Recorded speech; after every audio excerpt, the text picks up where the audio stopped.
Po hrišćanskoj legendi uvođenje vavedenje Bogorodice u hram pratila su osim roditelja Joakima i Jane mnogobrojna rodbina i prijatelji koji su 3 dana putovali od Nazareta do Jerusalima.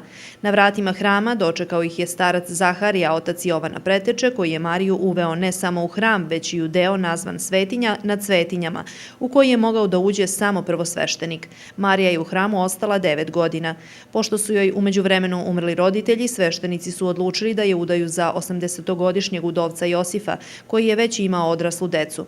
Tako su po predanju zadovoljeni strogi propisi koji ne dozvoljavaju da devojka ostane devica do kraja života, već je svaka morala da se uda. Marija je živela u Josifovoj kući kao što je živela u hramu, te je po hrišćanskoj legendi ona bila prva monahinja, ona koja je život zaveštala Bogu.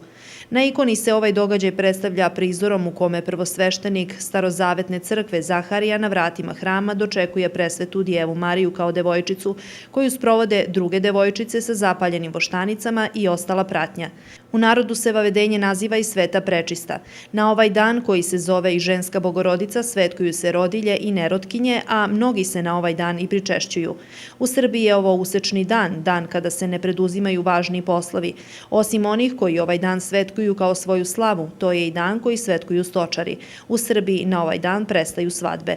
Prema narodnoj tradiciji u istočnoj Srbiji su na osnovu vremena toga dana predskazivali rod useva. Vedro nebo obećava dobru letinu.